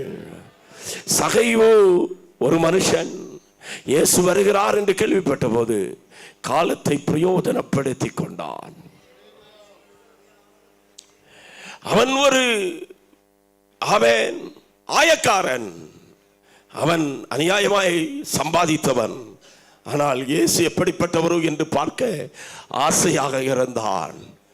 அவன் அந்த நாளிலே எரிகோவனுடைய வீதியிலே இயேசு வருகிறார் என்று கேள்விப்பட்ட போது அன்றைக்கு அவன் அந்த காட்டத்தி மரத்தில் ஏறி இயேசு எப்படிப்பட்டவரோ என்று பார்க்க ஆசையாக இருந்தான். அன்பு சகோதரனே, சகோதரியே, இன்றைக்கு உன்னுடைய இருதயத்தில் இயேசு எப்படிப்பட்டவர் என்று பார்க்க உனக்கு ஆசை இருக்கும் என்றால் அந்த ஆசையை பார்க்கிற இயேசு உன் வீட்டில் தங்குபடி வர விரும்புகிறார். உனக்கு மாற்றத்தை தரும்படியாய் அவர் விரும்புகிறார். உன்னை பரிசுத்தமானாய் பரிசுத்தமாட்டியாய் மாற்றும்படி கர்த்தர் விரும்புகிறார். அந்த ஆயக்காரனுடைய பக்கத்தில் வந்து நின்று சகைவே என்று அழைத்து இன்றைக்கு நான் உன்னுடைய வீட்டில் தங்க வேண்டும் என்று சொல்லி வீட்டுக்கு கூட்டிக் கொண்டு போகிற அந்த வழியில இயேசுவை சந்தித்த ஒரு மனுஷனுடைய வாழ்க்கை மாறும். பகற்காலம் இருக்க மட்டும் நான் என்னை அனுப்பினுடைய கிரியைகளை செய்ய வேண்டும், ஒருவரும் கிரியை செய்யக்கூடாத ராக்காலம் வருகிறது என்று சொன்னாரே. அந்த பகற்காலத்தில் வேகமாய் அந்த காட்டத்தி மரத்திலிருந்து அவன் இறங்கி வந்து வீட்டுக்கு போகிற வழியில சொன்னார், இயேசுவே நான் ஒரு பாவியாகிய மனுஷர், இயேசுவே நான் ஒரு அநியாயக்காரர், நான் ஒரு துரோகி ஆண்டவரே. ஆமென். நான் யாரிடத்தாலாவது அநியாயமாய் எதையாகிலும் வாங்கினதுண்டானால் நாளை எத்தனையாய் திரும்ப கொடுப்பேன் ஆண்டவரே. என்னுடைய ஆஸ்திகளில் பாதியை வச்சு நான் ஏழைகளுக்கு கொடுப்பேன் ஆண்டவரே என்று சொல்லி ஆபிரகாமுடைய சந்ததியாக அவன் மாறினார். இந்த ராத்திரி வேளையில இந்த சுவிசேஷ கூட்டம் ஏன் இவ்வளவு செலவு பண்ணி நடத்தப்படுகிறது என்று சொன்னால் இந்த தேசத்தில் அநேகரை ஆபிரகாமுடைய பிள்ளைகளாய் மாற்றும்படி ஆண்டவர் அன்போடு கூட அழைக்கிறார். இயேசு எப்படிப்பட்டவர் என்று பார்க்கவனுக்கு ஒரு ஆசை இருந்தார். இயேசுனுடைய வாழ்க்கையில வந்து தங்குவார். மதம் மாற வேண்டாம், பெயரை மாற்ற வேண்டாம், ஜாதியை மாற்ற வேண்டாம். இருதயத்தில் இயேசுவே எனக்குள்ள வாங்க என்று சொல்லி இருதயம் திறந்து இயேசுவே என்று கூப்பிட்டார். எல்லா நாமத்திலும் மேலான நாமம் இயேசுவினுடைய நாமம். வானோர் முதலத்தோர் பூமியின் கீழானோர் யாவருடைய முழங்கால்கள் மடங்குகிற நாமம் இயேசுவினுடைய நாமம். இயேசுவினுடைய நாமத்தை கூப்பிடுகிறவர்களுக்கு ரட்சிப்பு இலவசம். ஆமென். எத்தியோப்பியா மந்திரியும் பிலிப்பும் ரதத்தில் போகிற போது வாய்ப்பை பயன்படுத்திக் கொண்டான். எத்தியோப்பியா மந்திரி தண்ணி உள்ள இடத்துக்கு வந்தபோது இதோ ஞானஸ்நானம் பெற தடை என்ன என்று கேட்கிறான். அவர்களுக்கு ஞானஸ்நானம் கொடுக்கப்பட்டது. காலத்தை பயன்படுத்திக் கொள் சகோதரனே, சகோதரியே. அம்மாட்ட கேட்டு அப்பாட்ட கேட்டு ஆமென். ரட்சிக்கப்பட்ட குடும்பத்திலிருந்து வரன் வந்தால் நான் ஞானஸ்நானம் எடுப்பேன். கல்யாணத்துக்காக அல்ல ஞானஸ்நானம், கல்லறைக்காக அல்ல ஞானஸ்நானம், சபையில சேருவதற்காக அல்ல ஞானஸ்நானம். பரலோக ராஜ்யத்திலே போவதை வெளிப்பிரகாரமாய் ஜலத்திலே சாட்சியாய் அறிவிக்கும் போது உலகத்துக்கு நாம் சொல்லுகிறோம், இனி நான் உலகத்தான் அல்ல, நான் ஆண்டவருடைய பிள்ளை என்பதை உலகம் கண்டுகொள்ளத்தக்கதாய் பிதா குமாரன் பரிசுத்த ஆவியின் நாமத்தினாலே ஞானஸ்நானம் பெற்றுக் கொள்ளணும். தேவ ஆலோசனையை தள்ளிவிடக்கூடாது. தேவனோடு கூட பண்ணுகிற நல் மனசாட்சியினுடைய உடன்படிக்கை. அல்லேலூயா. பரிசுத்த ஆவியின் அபிஷேகம் பெற்றுக் கொள்வதற்கு ஆண்டவர் வாய்ப்பை தருகிற போது பெற்றுக்கொள்ளணும். பாத்திரங்கள்ல எண்ணெய் நிரப்பி ரெடியா இருக்கணும். மணவாளம் வந்துடுவார் சீக்கிரமா. வந்த பிறகு எண்ணெய் இருக்கிறவங்கள்ட்ட கொஞ்சம் எண்ணெய் தாங்கன்னு கேட்டா அவங்க என்ன சொல்லுவாங்க? எங்களுக்கும் உங்களுக்கும் போதாமல் வராதபடிக்கு நீங்க ஒண்ணு செய்ய, விற்கிறவங்கள்ட்ட போய் என்ன செய்ய, விற்கிறவங்கள்ட்ட வாங்க போற நேரத்தில் கதவு அடைக்கப்பட்டு விடும். காலத்தை பயன்படுத்திக் கொள்ளுங்கள். ஆமென். பரிசுத்த ஆவியின் அபிஷேகத்தை பெறணும், கிருபையை பெற்றுக்கொள்ளணும், வரங்களை புதுப்பித்துக் கொள்ளணும். ஹல்லேலூயா. நாளைக்கு அபிஷேகம் பெறலாம், நாளைக்கு கிருபையை பெற்றுக்கொள்ளலாம், அப்படி என்றல்ல. ஆவியின் வரங்களை அனல் முட்டி எழுப்பி விட்டு கொண்டே இருக்கணும். உண்மையிலே மூப்பராகிய சங்கத்தார் கரங்களை வைத்த போது உனக்குண்டான தேவனுடைய ஆவியின் வரங்களை அனல் முட்டி எழுப்பி விடுவாயாக. ஆமென். நேற்று முந்தின நாள் ஒரு ஊழியக்கார்ட்ட கொஞ்ச நேரம் பேசிட்டு இருந்தேன். பேசிட்டு இருக்கும்போது அந்த ஊழியக்காரரும் அவருடைய மனைவியும் என்ன பார்த்து சொன்னாங்க, பாஸ்டர், நாங்கள் ஒரு சபையில் இத்தனை ஆண்டுகளாக ஊழியம் செய்து வந்தோம். திடீரென்று ஒரு பிரச்சனையில் நாங்கள் அந்த ஊழியத்தை விட்டுட்டு வெளியேற வேண்டியதாகிவிட்டது. இப்பொழுது நல்ல ஒரு ஸ்தாபனத்தில் நல்ல ஒரு ஐக்கியத்தில் இருக்கிறோம். ஆனால் எங்களுடைய மனதில் ஒரு திருப்தி, நிம்மதி இல்லாமல் இருந்தது. ஆண்டவர்களோடு போராடிக்கொண்டே இருந்தார். எப்படி ஆகிலும் நீங்கள் ஊழியம் செய்த அந்த ஸ்தாபன தலைவரை பார்த்து அவரோடு கூட ஒப்புரவாகி கொள்ள வேண்டும் என்று சொல்லி ஒப்புரவாவதற்காக நாங்கள் போய் முயற்சி பண்ணோம். ஆனால் எங்களால் அவரை போய் சந்திக்க முடியலை. திடீரென்று என்னுடைய கணவர் அட்டாக் வந்து பைபாஸ் சர்ஜரி செய்யப்பட்டு இந்த ஆஸ்பத்திரியில் இருந்தார். அந்த தலைமை போதில் ஒரு பெரிய மனுஷன். ஆனால் கேள்விப்பட்டவுடனே அவர் ஓடி வந்து பார்க்க வந்தார். கணவனுடைய இருதயம் உடைந்தது. அந்த இடத்தில் அவர் கண்ணீரோடு அழுது அவருடைய கரத்தை பிடித்து ஒப்புரவானார். ஆமென்.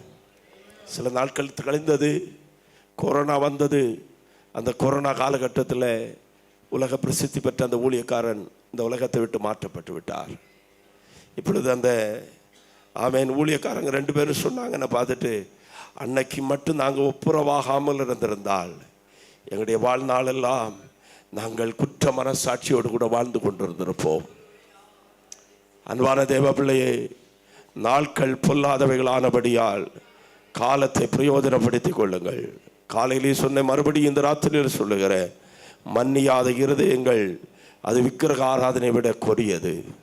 மன்னிக்காத இருதயங்கள் கேன்சரை விட கொடியது. பகைமை வைத்துக்கொண்டு, பிரிவினை வைத்துக்கொண்டு, சண்டை வச்சுட்டு பரலோகத்துக்கு போகலான்னு நினைக்கிறீங்கன்னா அப்படிப்பட்ட ஒரு பரலோகத்துக்கு நான் வர விரும்பலை. சொல்றது புரியுதா? பரலோகத்தில் இருதிரத்தாரை ஒப்புரவாக்கும்படியாக பிதாவுக்கும் நமக்கும் இடையில இருந்த பிரிவினையை தகர்த்து அதை உடைத்தெறிவதற்காக சிலுவையிலே மரித்து அடக்கம் பண்ணப்பட்டு தன்னையே தியாக பலியாக ஒப்பு கொடுத்து பிதாவோடு கூட நம்மை ஒப்புரவாக்குற அந்த ஆண்டவர் நமக்கு தருகிற உபதேசம் என்பது ஒப்புரவாக்குதலுடைய உபதேசம். கணவன்கிட்ட பேசாம இருக்கிறவங்க பரலோகத்துக்கு போயிடலான்னு நினைக்கிறீங்களா? மனைவிட்ட பேசாம இருக்கிறவங்க பரலோகத்துக்கு போயிடலான்னு நினைக்கிறீங்களா? காண்கிற சகோதரனிடத்திலே அன்பு கூறாதவன் காணாத தேவனிடத்திலே அன்பு கூறுகிறது எப்படி? ஹல்லேலூயா. தாழ்வை உள்ளவர்களுக்கு அவர் கிருபை அளிக்கிறார். நாளைக்கு ஒப்புரவாவே, நாளைக்கு மன்னித்துக் கொள்ளுவேன்னு நினைச்சா நாளைக்கு நம்முடையது அல்ல. நாட்கள் பொல்லாதவைகளானபடியால் காலத்தை பிரயோஜனப்படுத்திக் கொள்ளுங்கள். என் அன்பு சகோதர சகோதரியே, பகற்காலம் இருக்கு மட்டும் நான் என்னை அனுப்பினவருடைய கிரியைகளை செய்ய வேண்டும்.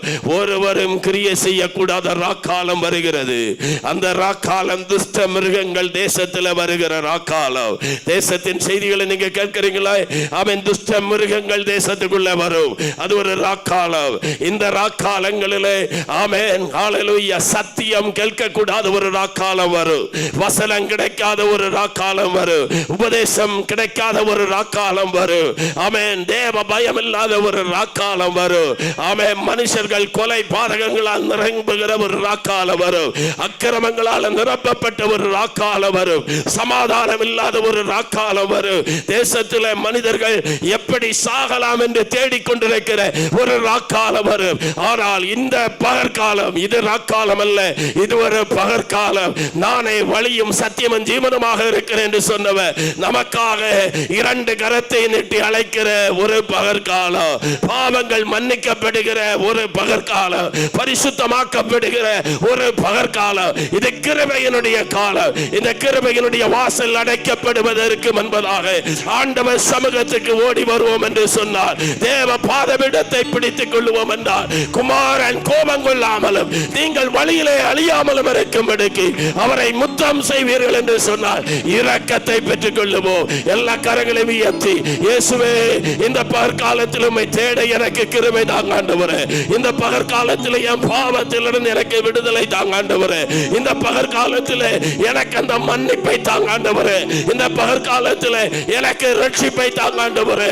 இந்த பகற்காலத்தில் சாப கட்டுகள் என்னை விடுவீங்க ஆண்டவரே. இந்த பகற்காலத்தில் என்னை தொடுங்க ஆண்டவரே. ஒரே ஒரு வாழ்க்கை, நீர்மேல் குமிழ் போன்ற வாழ்க்கை, காலையிலே தோன்றி மாலையிலே மறைந்து போகிற புல்லுக்கும் பூவுக்கும் சமானமான வாழ்க்கை. நாளைக்கு அடுத்த நிமிடம் என்ன நடக்கும் என்பது நமக்கு யாருக்கும் தெரியாது. இந்த ராத்திரி வேளை எல்லாரும் இருக்கிற இடங்களில் கண்களை மூடுவோம். ஒரு வார்த்தை தான் ஜெபிக்க போகிறோம். ஹல்லேலூயா. கரங்களை கீழே போடுங்க. ஹல்லேலூயா. இந்த ராத்திரி வேளையில என்னோட ஆண்டவர் பேசி இருக்கிறார். நான் கர்த்தருக்காக எழும்ப விரும்புகிறேன், என் வாழ்நாளை கர்த்தருக்காக ஒப்பு கொடுக்க விரும்புகிறேன் சொல்லுகிறவர்கள் எல்லாம் கரங்களை உயர்த்தலாம். அவங்களுக்காக ஜெபிக்க போகிறோம். ஓ ஹல்லேலூயா. ஆமென். இந்த பகற்காலத்தில் நான் இனியும் ஆண்டவரை பிடித்துக் கொள்ளணும். இயேசு எனக்கு வேண்டும். ஆமென். ரட்சிக்கப்படணும், ஞானஸ்நானம் எடுக்கணும், பரிசுத்த ஆவியின் அபிஷேகத்தை பெற்றுக் கொள்ளணும், சபையோடு கூட நல்ல உறவுல ஐக்கியத்துக்குள்ள வர வேண்டும். ஹல்லேலூயா. இம்மைக்காக மாத்திரம் இயேசு மேல நம்பிக்கை உள்ளவனாக அல்ல. ஆமென். அர்ப்பணிக்கிறவங்க வலது கரத்தை உயர்த்தலாம். ரீபானா ஹந்தரா ஷியாக்கரதனபரா. ஆண்டவரே, உயர்த்தப்பட்ட கரங்களுக்காய் ஸ்தோத்திரம். எல்லாம் ஜெபிக்க ஆரம்பிக்கலாம். தேசங்களுக்காய் ஜெபம் பண்ணுவோம். இந்த காப்பு காடுக்காய் ஜெபம் பண்ணுவோம். ஆமென். இந்த ஒலிபரப்பு சத்தத்தில் தேவ வார்த்தைகளை கேட்டுக்கொண்டிருக்கிற மக்களுக்காய் ஜெபம் பண்ணுவோம். ஆன்லைன்ல இந்த சத்தத்தை கேட்டுக்கொண்டிருக்கிற பிள்ளைகளுக்காக ஜெபம் பண்ணுவோம். எல்லா கரங்களையும் உயர்த்தி வாய்களை திறந்து ஓ ராபா ஷியாலரதனமன ஹல்லேலூயா. ரீபஹத்தானா ஷிகாரகதரதனமரா ஊரபௌஷியான ஹந்தரா வைடக்கரதனா ரிபௌலியாரதனமரா ரீகபாலா ரியாலரதனமரா. உனக்கு கிடைத்த இந்த நாளில் ஆகிலும் உன்னுடைய ரட்சிப்புக்கு ஏற்றவைகளை நீ சிந்திக்க வேண்டும் என்று ஆண்டவர் சொல்லுகிறார். கோழி தன்னுடைய குஞ்சுகளை தன்னுடைய செட்டைகளின் கீழே சேர்த்துக் கொள்ளும் வண்ணமாய் எத்தனையோ தரம் நான் உன்னை சேர்த்துக் கொள்ள மனதாக இருந்தேன். உனக்கோ என்னுடைய செட்டை கீழே வர மனமில்லாமல் போய்விட்டது. ஓ எருசலேம் குமாரத்தியே, தீர்க்கதரிசிகளை கல்லறுகிறவரே, அவை இந்த நாள் கிருபையாய் தேவன் உனக்கு தந்த நாள். சிந்தித்து மனம் திரும்பு. எல்லாம் ஜோமனோமா, என்னை கழுவுங்க ஆண்டவரே, என்னை பரிசுத்தப்படுத்துங்க ஆண்டவரே, உமக்கு உகந்த ஒரு பாத்திரமாய் மாற்றுங்க ஆண்டவரே. ஒப்புரவாகிற அனுபவங்களை எனக்குள்ளே தாங்க ஆண்டவரே. பரிசுத்த ஆவியானவரை ஆளுகை செய்யுங்க. ஓ ரபாலா ரகதர சந்தலரியா கரதரபரா. ஆண்டவரை பிடித்துக் கொள்ளுங்க. வாழ்க்கை மாறு, வாழ்க்கை மாறு, வாழ்க்கை மாறு. ஹல்லேலூயா. வாலிப பிராயத்துல சிசுகிற நினைப்போம். நமக்கு ஆரோக்கியம் இருக்கிற காலத்துல, பலன் இருக்கிற காலத்துல ஆண்டவருக்காக எழும்புவோம். ஒரே ஒரு வாழ்க்கை ஆண்டவருக்காக அர்ப்பணம் செய்திருவோம். தீர்மானம் பண்ண வேண்டிய தீர்மானத்தை எடுப்போம். பரிசுத்த வாழ்க்கை செய்வதற்காக நம்மை அர்ப்பணம் செய்வோம். தேவனுடைய ஆவியானவர் இந்த ஆலயத்தில் உலாவிக் கொண்டிருக்கிறார். ஜனத்தை கத்த தொடுகிறார். ஓ ரபா பாபா பாபா பாபா லா Riya கரதரமா ஷியாலரதலமதா. Thank you Holy Spirit. நன்றி பரிசுத்த ஆவியானவரே, நன்றி பரிசுத்த ஆவியானவரே.